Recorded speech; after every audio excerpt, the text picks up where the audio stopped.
তো কেমন আছো তোমরা সবাই? বাংলা জেন্টর চ্যানেলে তোমাদের সবাইকে স্বাগত জানাই। আমরা তো থাম্বনেল দেখে নিয়েছো। আজকে আমি 2027 মাধ্যমিকের সাজেশন দিব কোনি থেকে। তোমরা প্রত্যেকেই জানো কোনি একটা বিশাল চ্যাপ্টার, যেখান থেকে কিন্তু মাধ্যমিকে 5 মার্কের প্রশ্ন আসে। এমসিকিউ বা এসিকিউ আসে না। প্রত্যেক বছরই মাধ্যমিকে 3টে প্রশ্ন থাকে কোনি থেকে, যেখান থেকে তোমাদেরকে 2টো লিখতে হয়। অর্থাৎ মাধ্যমিকে কোনি থেকে তোমরা পেয়ে যাচ্ছ 10 মার্ক। তাই আজকে কিছু গুরুত্বপূর্ণ প্রশ্নগুলো বলে দেব, যেগুলোর মধ্যে আসার সম্ভাবনা প্রবল রয়েছে। আর কিছু কথা তোমাদেরকে টিপস হিসাবে বলে রাখতে চাই। একটা হচ্ছে কোনি, যেখান থেকে 5 মার্কের অবশ্যই আসবেই। তারপর দুটা তোমাদের প্রবন্ধ রয়েছে, একটা হারিয়ে যাওয়া কালি কলম, একটা হচ্ছে বাংলা ভাষায় বিজ্ঞান, যেখান থেকে শর্ট কোশ্চেনের জন্য তো দুটাই পড়তে হবে, এমসিকিউ এসিকিউ এর জন্য। কিন্তু 3 মার্কের প্রশ্ন এখান থেকে আসে না, শুধুমাত্র 4 মার্কের প্রশ্ন এখান থেকে হয়ে থাকে। তো দুটা প্রবন্ধের মধ্যে অপশনে থাকে, হয় হারিয়ে যাওয়া কালি কলম থেকে একটা লিখো, আর না হলে বাংলা ভাষায় বিজ্ঞান থেকে লিখে দেখাও।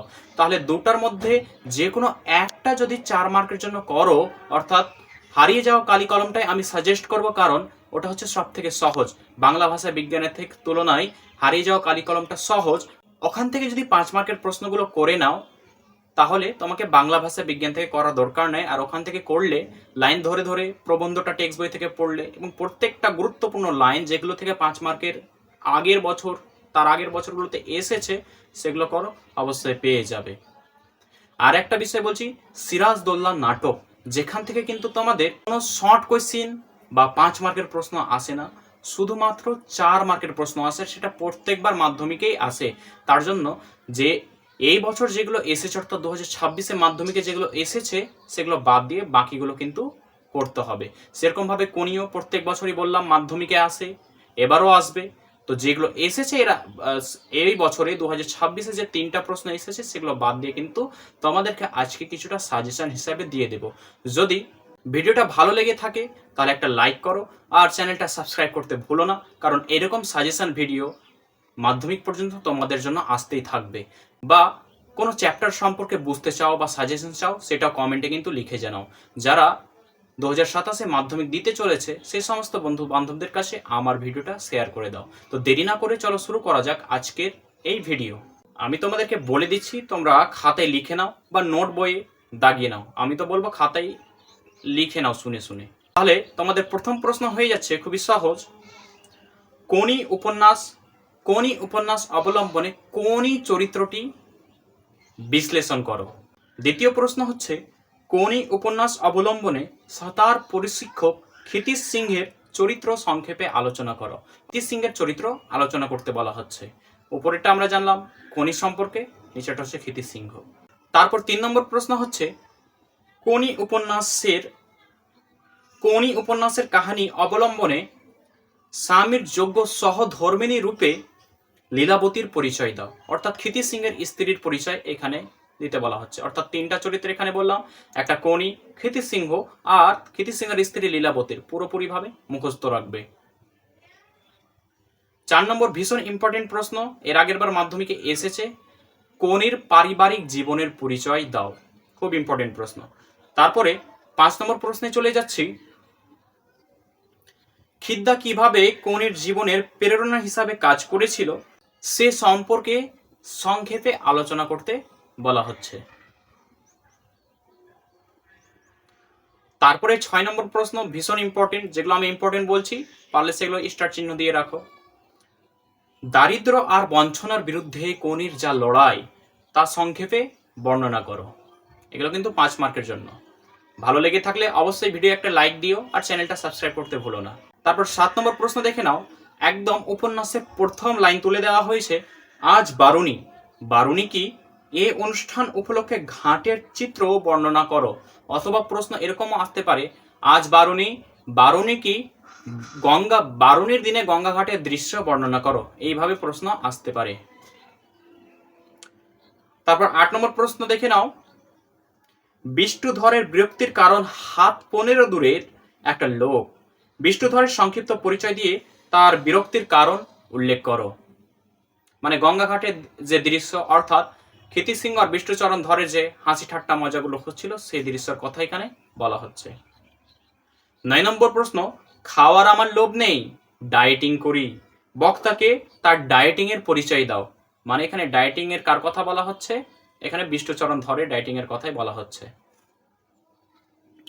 10 নম্বর প্রশ্ন দেখে নাও, আপনি আমার থেকে 4000 গুণ বড় লোক, কিন্তু 4 লক্ষ টাকা খরচ করে আপনি নিজের শরীরটাকে চাকর বানাতে পারবেন না। বক্তা কাকে, কেন এ কথা বলেছিলেন? তাহলে এটা ক্ষিতিশ সিংহ বিষ্ণুচরণ ধরকেই বলেছিল। এই প্রশ্নগুলো সব বাজার চলতি নোটে পেয়ে যাবে, অ্যান্সারগুলো তোমরা ভালোভাবে মুখস্থ করে নিও। 11 নম্বর প্রশ্ন দেখো, প্রজাপতি ডানা মেলে দিয়েছে। প্রজাপতি কি, কোন পরিস্থিতি কাটিয়ে উঠে কিভাবে প্রজাপতি ডানা মেলতে সক্ষম হয়?